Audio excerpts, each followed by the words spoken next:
3 semaines après sa disparition, l'enquête peine à avancer. Mais où est donc le petit Émile, 2 ans et demi, disparu alors qu'il était en vacances chez ses grands-parents?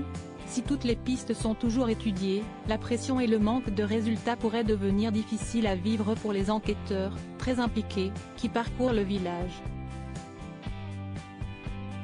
Comment un petit garçon de 2 ans et demi, entouré par ses grands-parents et 8 de ses oncles et tantes, a-t-il pu disparaître dans un jardin, en pleine journée? Si la question paraît simple, la réponse l'est beaucoup moins. Depuis 3 semaines désormais, les enquêteurs recherchent désespérément le petit Émile au Vernay, sans que celui-ci n'ait réapparu.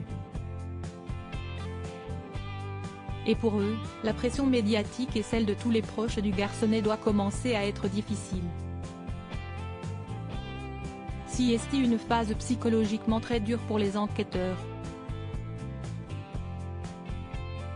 Je n'aimerais pas être à leur place, a d'ailleurs témoigné Éric Éméraud, ancien patron de la section de recherche de Montpellier qui a répondu à nos confrères de Midi Libre. Mais pas question pour lui, ni pour aucun des policiers sur place, d'abandonner si vite, surtout vu l'âge du petit garçon recherché. On peut avoir des hauts et des bas, mais de là à être découragé pour une disparition d'enfant, je ne l'ai jamais vu, détaille en effet un enquêteur de la PJ, resté anonyme. Avec un enfant de 2 ans, ce n'est pas possible de se relâcher, ça nous touche trop. Un point de vue partagé par un commissaire, également interrogé. Pour lui, la trentaine de personnes qui travaillent sur le dossier doit subir une pression énorme, parce qu'il s'agit d'un enfant, et que tout repose sur eux.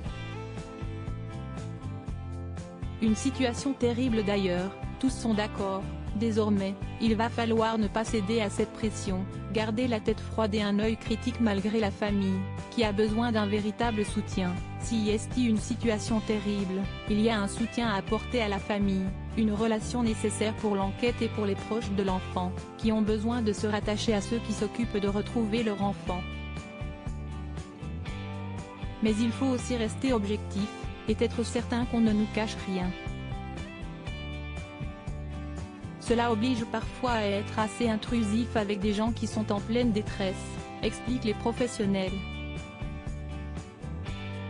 Surtout que dans le cas du petit Émile, la famille est un clan particulier, renfermé, très pieux et même décrit comme sectaire par certains. Le clan maternel ne communique pas avec l'extérieur. Un silence qui pourrait être le résultat de leurs échanges avec les enquêteurs, selon les policiers interrogés, qui craignent la désinformation des charlatans qui les contactent et qui les polluent. Et l'enquête s'annonce encore longue, même si le village ne contient que 25 maisons, que toutes ont déjà été fouillées et que les habitants ont été interrogés, les gendarmes ont encore beaucoup de données à étudier. Plus de 1600 téléphones auraient en effet borné dans la zone à ce moment-là et les fouilles ont désormais repris, avec des drones spécialisés et des chiens entraînés.